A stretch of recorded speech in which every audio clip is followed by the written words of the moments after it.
Welcome back. We are going to start now.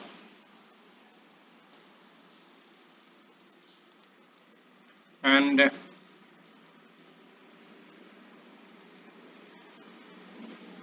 yes, last day we were talking about DNA polymerases. We were comparing them. We were comparing their activity. Now we are going to see the structure of a DNA polymerase 3 enzyme. Why DNA polymerase 3? Because this is the main enzyme responsible for synthesis of DNA. While DNA polymerases 1 and 2 have their own roles, but the main enzyme responsible for the replication of DNA is DNA polymerase 3.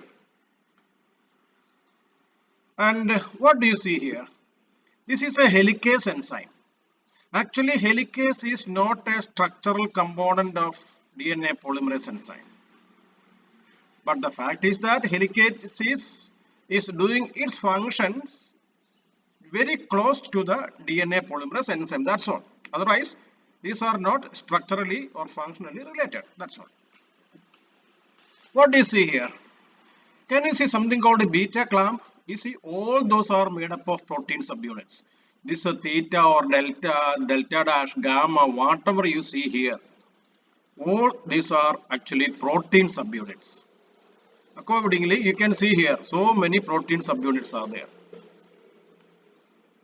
And this is called a beta clamp. This is an open beta clamp. This is a closed beta clamp. And the beta clamp is the region within which actually the DNA synthesis is taking place. So how many beta clamps are functioning at a time?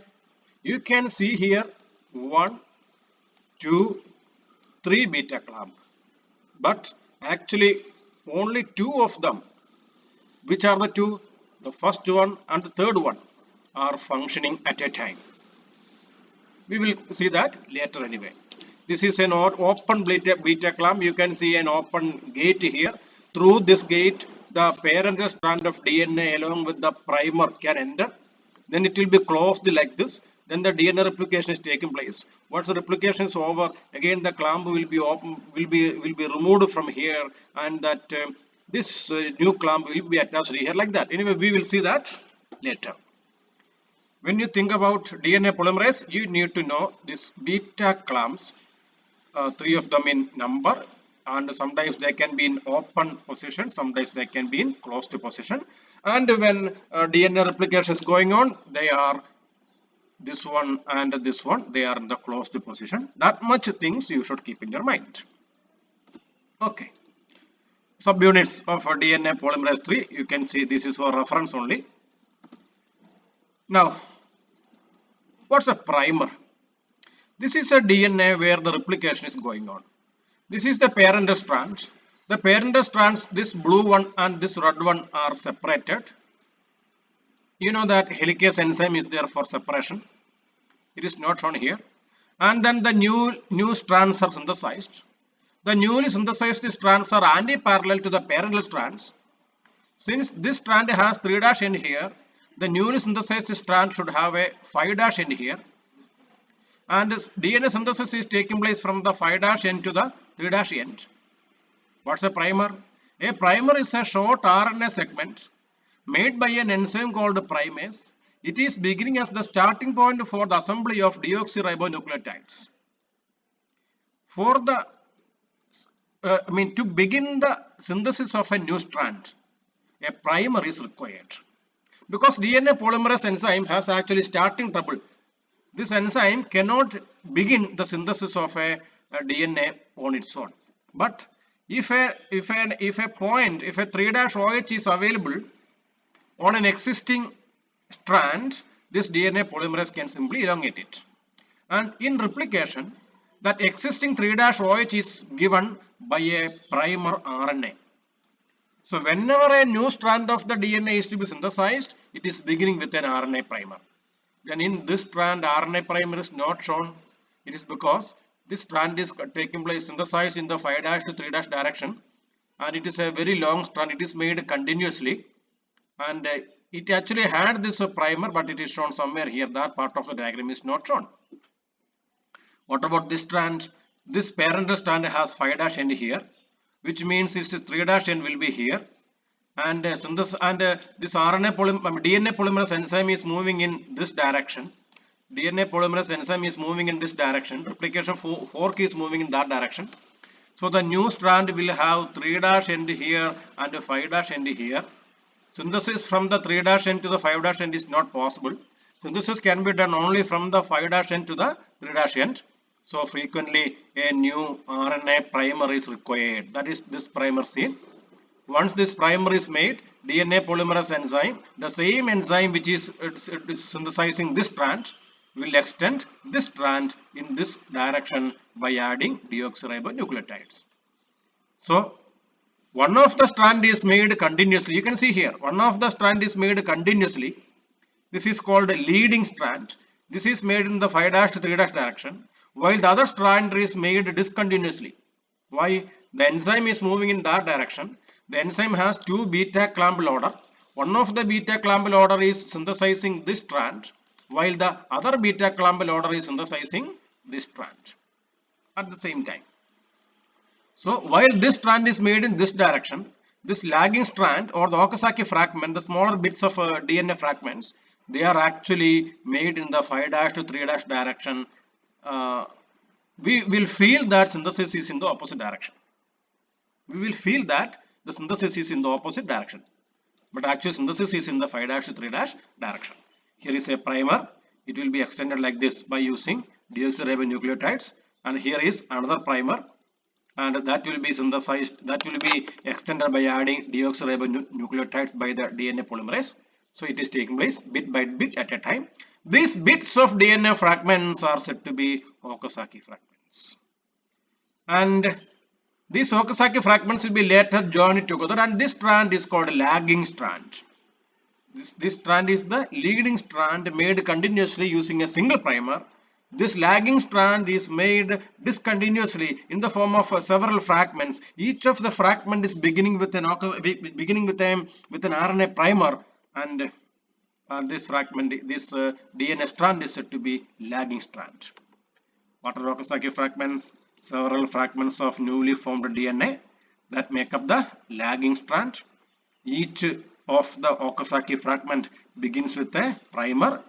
Later these primers are removed by enzymes, and they are joined by, the DNA fragments are joined by enzyme ligase. We will see that later. Can you see a Y-shaped region here? This is called replication fork.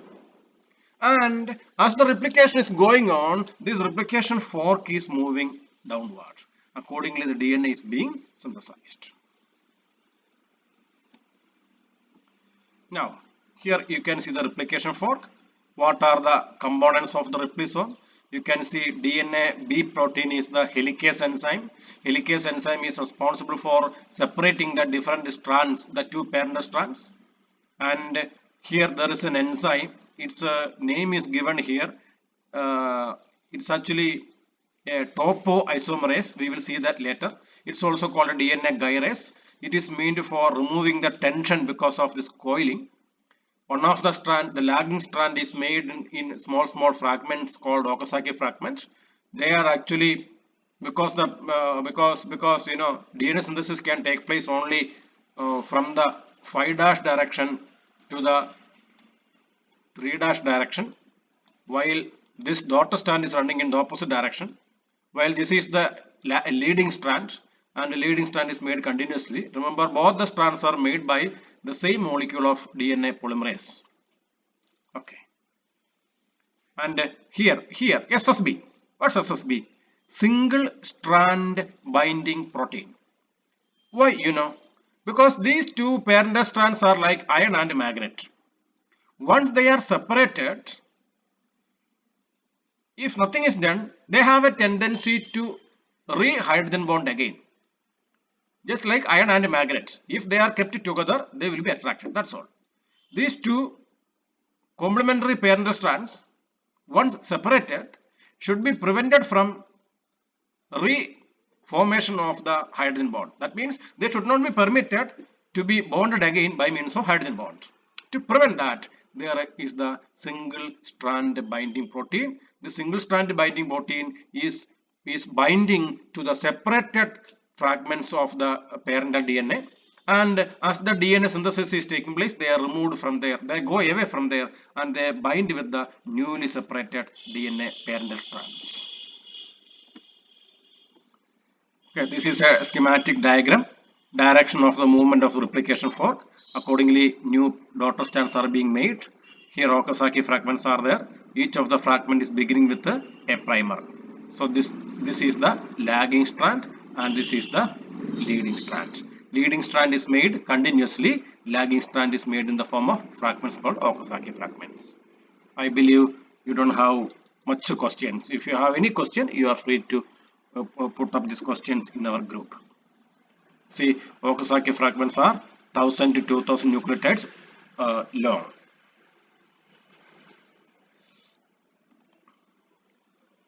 Now, what about topoisomerase? I told you, replication fork is moving this way, and according that the strands are rotating like this. I will show you this in the class. I will demonstrate this in the class. And a tension is being created. When a coiled structure is uncoiling, tension is being created. That tension is to be removed by DNA gyrase, also called DNA topoisomerase 2. That is shown here. Then you have the RNA primer. Primer enzyme is made by, primer molecule is made by primase enzyme. Primer enzyme is made by primase enzyme. Why is it given here DNA primase? Actually, name of the enzyme is primase. Then why DNA primase? Probably the textbook author may be indicating that this primer is made onto a DNA parental strand, because the DNA polymerase enzyme is DNA dependent DNA polymerase. This is the helicase enzyme. This is a single strand binding protein. The new strands are being made. And same diagram, the synthesis is advancing. You can see this is an Okazaki fragment, began with a primer. This is the next Okazaki fragment, began with a primer. The next primer is already started, then it will be extended in the form of an Okazaki fragment.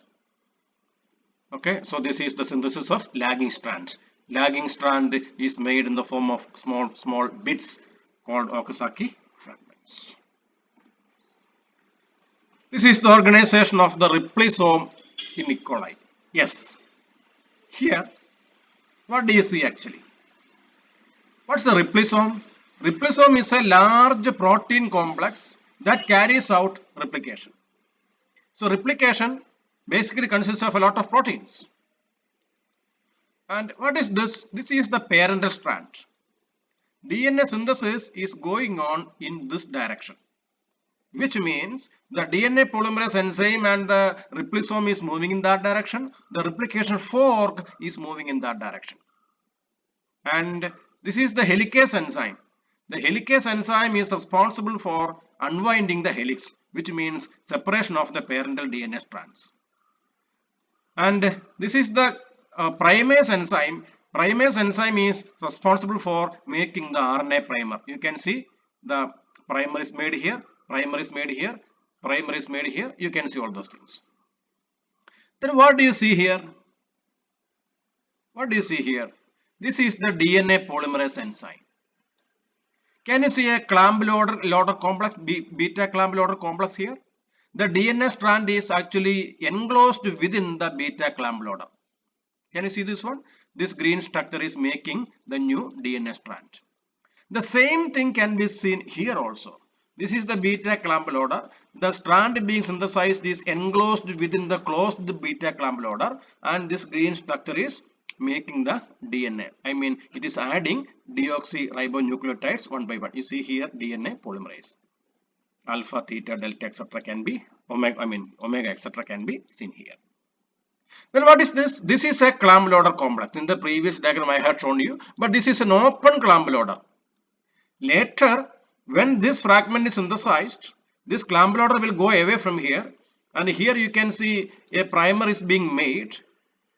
a primer is being made because the strands are just separated from here. Then this primer and this parental DNA strand will be taken up by the beta clamp loader. Then this clamp loader will go away, this clamp loader will come here, and then a new clamp loader will be added here. We will see that later anyway. Did you understand? This is the parental strand. This is the leading strand being synthesized continuously. It is going like this. We can't see much of it.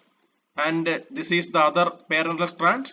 It is already attached with a single strand binding proteins, and it is being extended in the form of Okazaki fragments. You can see all those things here. So this is the replosome. Remember, all these things together make up a single DNA polymerase. This clamp loader and all those things together make up a single DNA polymerase. DNA gyrase, as I told you earlier, this tension relieving work is being undertaken by DNA gyrase or topoisomerase enzyme. What are the stages of DNA replication? There are 3 stages. Stage 1 is initiation, stage 2 is elongation, stage 3 is termination. What's meant by the term initiation? Proteins are binding to the origin of the replication, ORIC. Helicase is unwinding the parental duplex. The 2 replication forks are formed at the origin of replication, and of course the first nucleotide is added. That also is coming under initiation. Addition of the first nucleotide is added. Okay, anyway, no problem.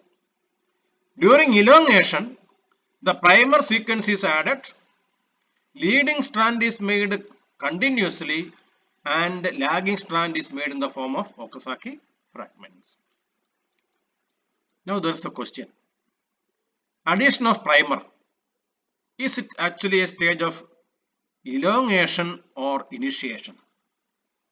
Actually, I made this slide. What I found is that addition of primer is a part of elongation.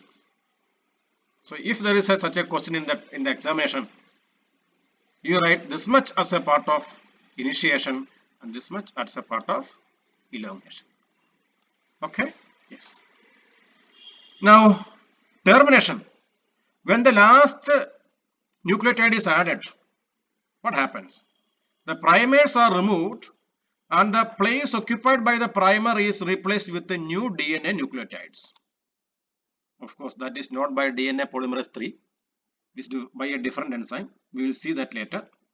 And the backbone is now having a lot of small gaps. Those gaps are filled by the enzyme called DNA ligase. That is what is taking place during termination. Which enzyme is responsible for the removal of the primer? We will see that shortly. So DNA synthesis by DNA polymerase 3. You can see here the leading strand is made continuously within this core beta clamp loader.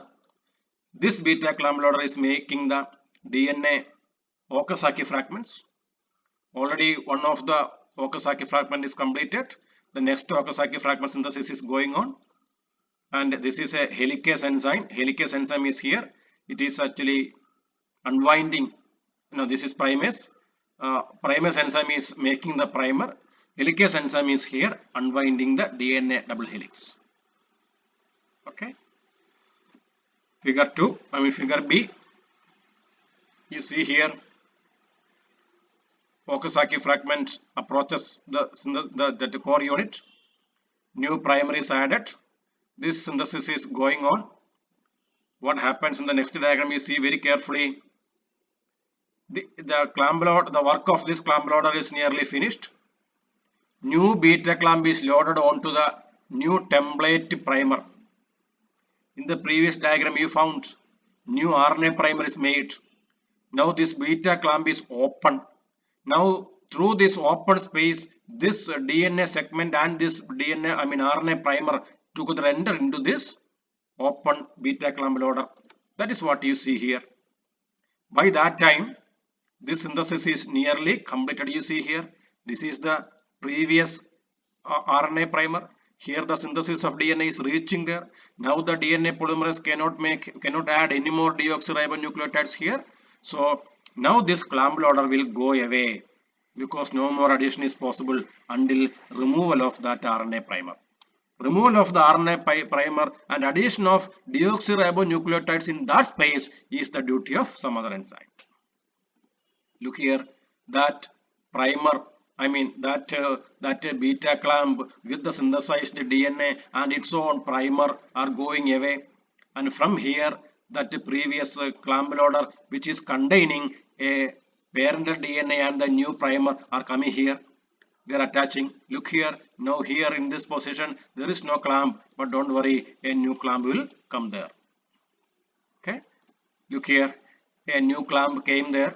By that time the primase enzyme will make a new primer here. By that time this beta clamp is undertaking the duty of synthesis of the DNA strand.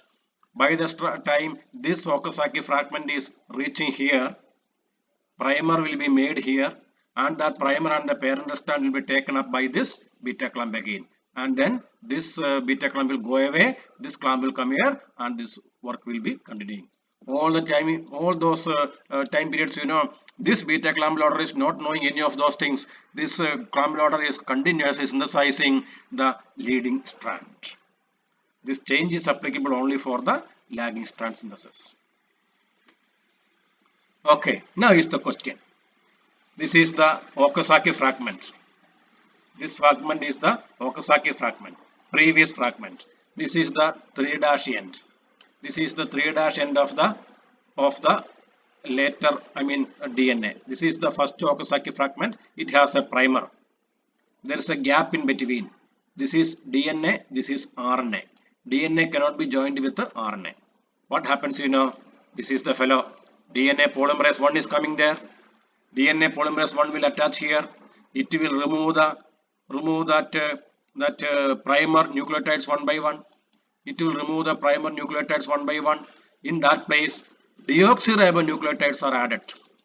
Here you see, now the primer is not seen, and that gap is still there.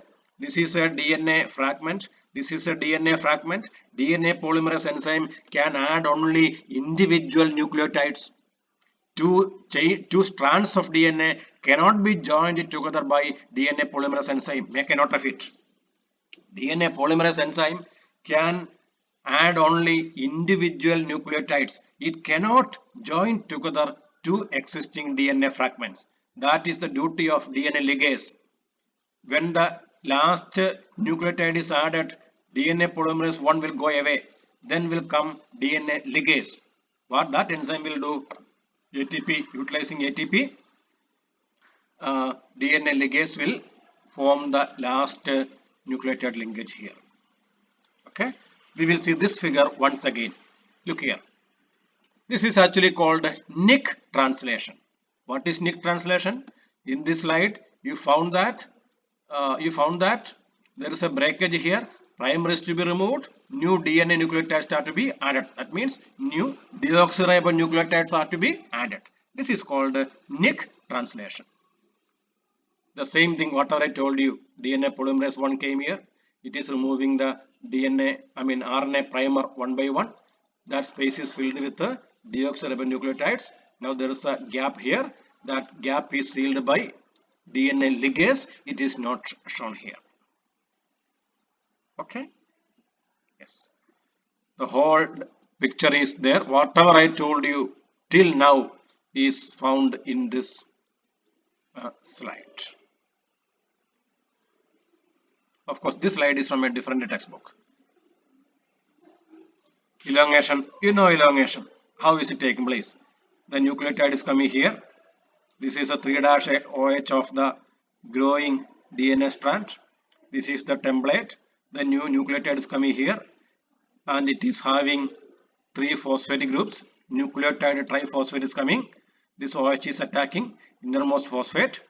This much is going away as the PP. Okay, pyrophosphate. The energy released during that activity is used for making this bond. You have seen this earlier. Error correction. If there is an error, what will happen? There are sometimes wrong nucleotides added. And how is it rectified? Okay. Here what you see is the activity of DNA polymerase 1. This is the figure explanation. Where is the figure? That you will see in the next slide. DNA polymerase 1 enzyme. This is the active site where polymerase activity is going on. This is the 3' to 5' proofreading site. I mean exonuclease. This is the 5' to 3'. See, 5' to 3' polymerase activity, and exonuclease activity is in the reverse direction. 3' to 5' exonuclease activity. What happens, here there is the parent strand, adenine is there, what is supposed to be added, it is thymine. But now wrongly what is coming here is cytosine. What's coming here is cytosine. And then what happens? The mismatched 3' OH, once it is added, the synthesis cannot be continued. So now this enzyme is sliding backward. This enzyme is sliding backward. You can see this red arrow.